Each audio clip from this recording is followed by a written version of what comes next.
నమస్కారం గురువుగారు. నా పేరు Shanmukha Vaishnavi.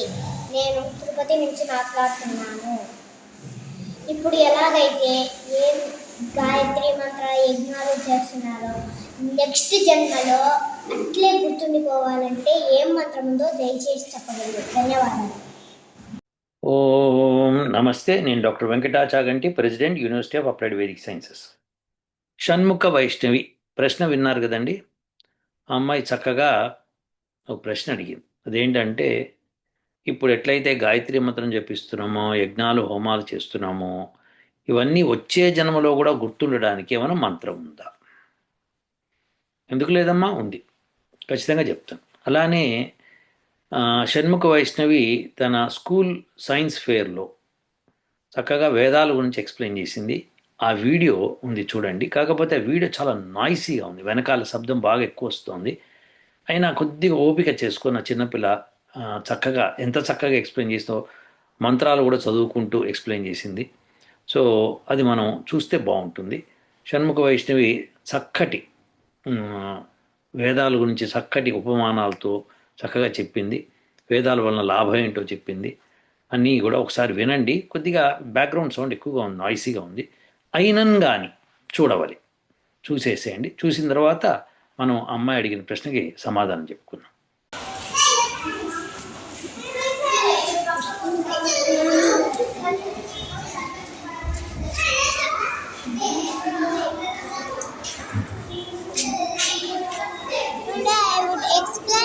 Importance of Vedas. I thank my Guru Dr. Venkatachaganti Garu and Guru Prasad Garu to give this knowledge to me. He is a renowned scientist in quantum physics and president for Vedic Research University. Vedas explained by Maharshi Dayananda Saraswati in his book Satyata Prakasha. Vedas tell us to do Sajna Vandana, Yajna, Asana Pranayama, daily life. By doing Yajna we can remove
చెప్పలేదు కదా అమ్మాయి, అందుకే మీరు చూశారు కదండి, ఆ, అమ్మాయి చక్కగా ఎక్స్ప్లెయిన్ చేసింది, చాలా బాగుంది. నాకు అట్లా ప్రతి స్టూడెంట్ కూడా, మన హిందువులు ముఖ్యంగా వేదాల గురించి అలా మాట్లాడుతూ ఉంటే పెద్దగా అవుతున్న కొద్దీ వాళ్ళు బాగా ఎక్కువగా నేర్చుకోగలుగుతారు. నేర్చుకోవడంతో పాటు జ్ఞానము పెరుగుతుంది, జ్ఞానంతో పాటు ఆనందము పెరుగుతుంది, ఆనందంతో పాటు జీవితంలో ఇంకొకరికి మంచి చేసే స్కోప్ ఎక్కువ పెరుగుతుంది, ధర్మము వర్ధిల్లుతుంది అని మహర్షి దయానంద సరస్వతి చెప్పారు. కాబట్టి అలానే ఋషులందరూ కూడా అదే చెప్పారు. సో మనం దాన్ని పాటించడం అనేది చాలా శ్రేయస్కరం. బాగుంది. అందరి పిల్లలకు కూడా ఇట్లా కొద్ది కొద్దిగా నేర్పిస్తూ ఉండండి. వాళ్ళు పెద్దగా అవుతున్న కొద్దీ ఇంకా బాగా నేర్చుకుంటారు. నేర్చుకున్న కొద్దీ వాళ్ళలో ఉత్సాహం పెరుగుతుంది. ఇప్పుడు అమ్మాయి అడిగిన ప్రశ్న ఏంటంటే, ఈ జన్మలో కొంత నేర్చుకున్నాము, బాగుంది, అది వచ్చే జన్మలో కూడా గుర్తు ఉండేటట్టుగా ఏమైనా మంత్రం ఉందా? ఆ మంత్రాన్ని ఇప్పుడు నేను చూపిస్తాను. అది ఒకసారి చూసిన తర్వాత మాట్లాడుకుందాం. ఈ మంత్రము ఋగ్వేదము 7:41-3. ఓం భగ ప్రణేతర్భగ సచ్చరాధో భగే మాం దియముదవాదదన్నః భగ ప్రణో జనయ గోభిరస్వైర్ భగ ప్రనృభిర్నువంతః శ్యామా. ఈ మంత్రం అర్థం ఏంటంటే, ఓ భజనీయ, మార్గదర్శక, ఓ ఐశ్వర్య సంపన్న, ఓ సత్యధని, ఓ ఐశ్వర్యదాత, ఇవన్నీ భగానికి ఉన్న మీనింగ్స్ అన్నీ ఇలా అనమాట. సో భగ శబ్దం చాలా చోట్ల వచ్చింది, అందుకని అవన్నీ. నీవు ఈ బుద్ధిని ఇచ్చుచు, ఏ బుద్ధిని ఇచ్చుచు? ఈ బుద్ధిని, ఇదం అని ఉందన్నమాట. సో ఈ బుద్ధిని అంటే ఏ బుద్ధి? ఇప్పుడు నాకు ఏ బుద్ధి ఉందో ఆ బుద్ధి. అంటే ఇప్పుడు దాకా నేను చేసిన జపతపాలు అన్నీ కూడా, ఎన్ని యజ్ఞాలు యాగాలు చేశానో, ఆ మంత్రాలు, ఆ జ్ఞానము అంతా కూడా నీవు ఈ బుద్ధిని ఇచ్చుచూ మమ్మల్ని రక్షింపుము. ఎప్పుడు? వచ్చే జన్మలో. ఎలా తెలిసింది వచ్చే జన్మలో అని? చూడండి. ఓ భగవన్, మమ్ములను గోవులతోనూ గుర్రములతోనూ జన్మింపజేయుము అంటే ఫ్యూచరిస్టిక్ అనమాట. సో వచ్చే జన్మలో మమ్మల్ని గోవులతోనూ గుర్రములతోనూ అంటే ఏంటంటే ఐశ్వర్యయుక్తులు అవ్వాలన్నమాట. ఐశ్వర్యం ఉన్న వాళ్ళ ఇంట్లో గోవులు, గుర్రాలు, మేకలు, గొర్రెలు ఇవన్నీ కూడా ఉంటాయి అన్నమాట. సో అలాంటి ఇంపార్టెంట్గా ఇక్కడ గోవులు అండ్ గుర్రాల గురించి చెప్పారు. దాని గురించి మళ్ళీ మాట్లాడదాం. నాయకులతో కూడి నాయకులు గలవారమగుదుముగాక. సో మేము నాయకులతో కూడి మేము నాయకులు గలవారమగుదుముగాక అని ఆ భగవంతుని మనం ప్రార్థించాలి. సో ఇప్పుడు ఈ మంత్రం ద్వారా మనకేమర్థం అవుతుంది? వచ్చే జన్మలో మేము ఈ బుద్ధిని మాకు ఇవ్వు అని చెప్తున్నాం. ఏ బుద్ధి అయితే ఇప్పటిదాకా మేము నేర్చుకున్నామో ఆ బుద్ధి అని అర్థం అన్నమాట. ఈ బుద్ధి అన్నది ప్రజెంట్ టెన్స్లో, జన్మింపజేయము ఫ్యూచర్ టెన్స్లో. సో ఈ బుద్ధిని ఇచ్చుచు మమ్మల్ని జన్మింపజేయాలి. గుర్రాలు, ఆవులు ఉండాలి. ఎందుకంటే ఆవులు, గుర్రాలు లేకపోతే మానవ సంతతి నశించిపోతుంది. ఇది గుర్తుపెట్టుకోండి. గోవులు లేకపోతే, గుర్రాలు లేకపోతే మానవ సంతతి ఉండదు. ఇంకా మీకు సుఖం అన్నది ఉండదు, ఐశ్వర్యం అన్నది ఉండదు. మనకి ఎన్నో దేశాలలో ఆవు పాలు చాలా శ్రేష్టంగా చేసుకొని వాళ్ళు చాలా అభివృద్ధి చెందారు. అమెరికాలో కూడా అంతే. ఆవు పాలకు చాలా డిమాండ్ ఉంటుంది. ఇండియాలో అయితే చెప్పనే అక్కర్లేదు. కాకపోతే ఇండియాలో గేదెలు కూడా వచ్చేసినాయి కాబట్టి గేదెలను కూడా మనం గేదె పాలు తీసుకుంటాం. అమెరికాలో ఓన్లీ ఆవు పాలు, అది జెర్సీ ఆవు అంటారు. ఫైన్, ఏదన్నా ఒక ఆవు పాలు. సో శ్రేష్టమైన ఆవు పాలు అంటే మన భారతదేశం సంబంధించిన ఆవు పాలు. సో అలానే గుర్రాలు కూడా ఉండాలి. గుర్రాలు ఎందుకండి? ఈ రోజుల్లో కార్లు వచ్చినాయి, మోటార్ సైకిల్స్ వచ్చినాయి, విమానాలు వచ్చినాయి, పడవలు వచ్చినాయి. మరి గుర్రాలు ఎందుకు? గుర్రాలు చాలా ఎసెన్షియల్ అండి. గుర్రాలు రకరకాల వ్యాధుల్ని నయం చేస్తాయి మనకి. అది చంపుకొని తింటే కాదు, అది ఉంటే. సో అలానే గుర్రపు వెంట్రుకలతో చాలా డిసీజెస్ పోతాయి.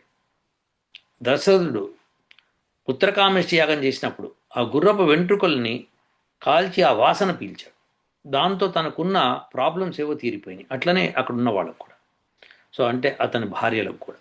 సో ఈ విధంగా అది గుర్రపు వెంట్రుకల్ని, కొన్ని వెంట్రుకలు తీస్తారు, వాటికి ఏం బాధ కలగదు. బాధ కలగకుండా కొద్దిగా తీస్తారు. తీసిన వాటిని వడ్డేస్తారు. అలానే గుర్రపు వెంట్రుకతో మీకు మనకి ఏమంటారంటే వార్ట్స్ అంటాం కదా, వార్ట్స్ అనమాట. వాటిని నిర్మూలించవచ్చు. దాన్ని కడితే, గుర్రపు వెంట్రుక తెచ్చి దాన్ని కడితే అది ఊడిపోతుంది. సో అంటే ఉలిపిరికాయలు అంటారు కదా, పులిపురికాయలు అంటారు ఒక చోట, ఉలిపిరికాయలు ఇంకో చోట, పులిపురికాయలు అనుకున్నాం, అది వాటిని అనమాట. సో వాటిని కడితే అది పోతుంది. అది అసలు పులిపురికాయలు మన ఇబ్బంది ఏమి ఉండదు, కానీ కడతాం అనమాట. ఒక మాట ఎక్కడన్నా ఫేస్ మీద వచ్చి అందంగా కనిపించట్లేదు అనుకుంటే కడితే అది పోతుంది. సో అలానే గుర్రము ఏం చేస్తుందంటే, మనము ఆ, పెద్ద యాగం చేయాలనుకున్నప్పుడు ఆ కొంత మట్టిని మనం తవ్వుకొని రావాలి. ఎక్కడి నుంచి అంటే, ఎక్కడైతే అడవిలో పందులు తవ్వుతాయి, దుంపల కోసం తవ్వుతాయి అన్నమాట, ఆ మట్టిని చేర్చాలి. అది తీసుకొచ్చి మనము దానిలో కొద్దిగా హర్బల్స్ కలిపిన తర్వాత, కలపకుండాను గుర్రానికి వాసన చూపించాలి. ఆ వాసనది చూసి అగ్రి అయితేనే మనం హోమం చేయడానికి పనికొస్తాం. అలానే అశ్వమేధ యాగం అప్పుడు దాన్ని మొత్తం రాజ్యమంతా తిప్పుతారు. సో దానికి ఒక జెండా పెట్టి, దానికి ఒక మొత్తము రాసి, దానిలో ఇది సంగతి అని చెప్పి రాసి పెట్టి పంపిస్తారు. ఎవరన్నా గుర్రాన్ని ఆపితే కనుక వాళ్ళతో ఈ పంపించిన వాళ్ళు యుద్ధం చేసి, మా ధర్మం ఇది, మీది పాటించండి అని చెప్తారు. వేద ధర్మం ఎస్టాబ్లిష్ చేయడం కోసం గుర్రాలు ఎప్పుడూ ఉండవలసిందే. గుర్రాలు ఉంటేనే శ్రేయస్కరం. గుర్రాలని పెంచే వాళ్ళు, అమెరికాలో గుర్రం ఉంటే ఒక స్టేటస్ సింబల్. ఎస్. ఒకసారి మా ఇంటికి ఒక గుర్రం తప్పించిపోయి మా ఇంటి పక్కకు వచ్చేస్తే అది బాగా అక్కడ మా ఇంటి పక్కనే తిరుగుతూ ఉంది. చక్కగా అది ఎక్కడి నుంచో పక్కన ఇంట్లోంచి వచ్చింది. మళ్ళీ వాళ్ళు వచ్చి దాన్ని తీసుకెళ్ళిపోయారు. అది వస్తే దాని దర్జా ఎంత ఎంత దర్జాగా తిరుగుతుంది అది. అసలు దాని దర్జానే వేరు. మేము ప్రతిసారి యజ్ఞాలు చేసేటప్పుడు, పెద్ద పెద్ద యజ్ఞాలు చేసేటప్పుడు తెల్ల గుర్రాన్ని తీసుకొచ్చి దాని చేత యజ్ఞకుండం, ఆహవని యజ్ఞకుండం చుట్టూ తిప్పించి, దాని చేత పాదముద్ర లోపల వేయించి, తర్వాత తీసుకెళ్ళి అక్కడ కట్టేస్తాం. కట్టేసి యజ్ఞం జరుగుతున్నంతసేపు అది అక్కడే ఉంటుంది. ఆ తర్వాత దాన్ని పంపిస్తాం. ఎందుకంటే అది కూడా అక్కడున్న గాలిని పీల్చుకోవాలి.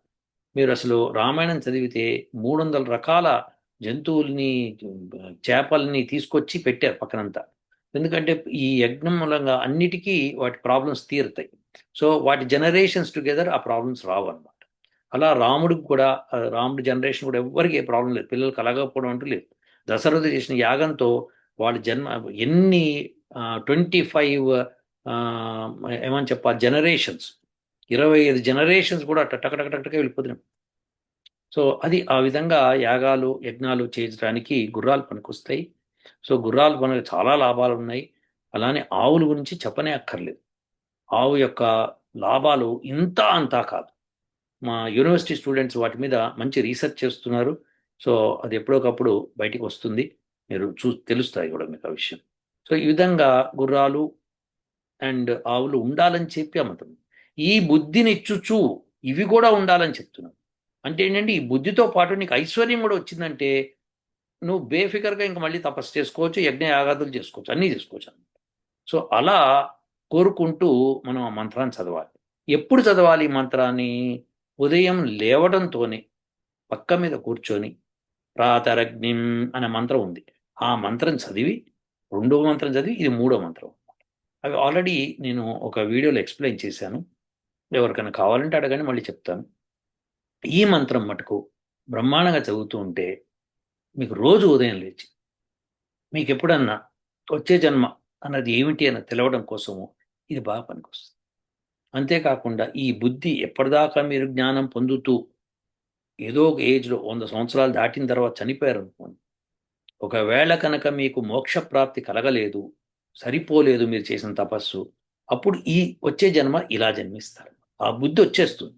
అందుకనే కొంతమంది పిల్లలు పుట్టంగానే పెరుగుతున్న కొద్దీ ఫాస్ట్గా గ్రాస్ప్ చేస్తుంటారు విషయాలు. ఎందుకంటే వాళ్ళకి తెలిసిన విషయాలు అవన్నీ చాలా ఫాస్ట్గా గ్రాస్ప్ చేస్తారు, ఏకసంతాగ్రహిలాగా తయారవుతారు. అది జరుగుతుంది. సో అది కొంతమందిలో మనం చూస్తాం, అది మనం ఆశ్చర్యపోతాం. చిన్నప్పుడు నేను చూశాను, ఒక్కసారి గ్రహిస్తుంటాం. మనకేమో 10 సార్లు చెప్పినా అర్థం కాదు. అంటే మెల్లగా నేర్చుకుంటూ ఉంటాం అనమాట. నేర్చుకుంటాం, కానీ ఎప్పుడొకప్పుడు మనకు కూడా ఆ స్థితి వస్తుంది. సో ఈ బుద్ధిని చుచూ అని చెప్పి ప్రార్థన చేస్తారు. చేస్తే భగవంతుడు ఆ బుద్ధి ఇస్తాడు. అదమ్మా షణ్ముఖ వైష్ణవి ఈ సంగతి. బాగుంది, సైన్స్ ఫేర్లో నువ్వు చక్కగా రిప్రజెంట్ చేసావు. కాబట్టి అది రికార్డింగ్ చేసిన వాళ్ళని అడగాలి, సైలెన్స్గా ఉన్నప్పుడు కొద్దిగా మళ్ళీ ఒకసారి రికార్డింగ్ చేసుంటే బాగుండేది అని నా అభిప్రాయం. సో ఈ జాగ్రత్త తీసుకున్నావు అంటే, అలానే ఒక 2-3 మంత్రాల్లో కొద్దిగా చిన్న చిన్న తప్పులు దొరిని వాటిని కూడా సరి చేసుకున్నావు అంటే బ్రహ్మాండంగా ఉంటుంది. వెరీ గుడ్ అమ్మా, మంచి ప్రశ్న అడిగావు, సంతోషము. మీ అందరికి కూడా ఈ యొక్క మంత్రము ఉమ్, నేర్చుకునే అవకాశం దొరికింది. చక్కగా నేర్చుకోండి, ఉపయోగించండి. ఉంటానండి. ఓం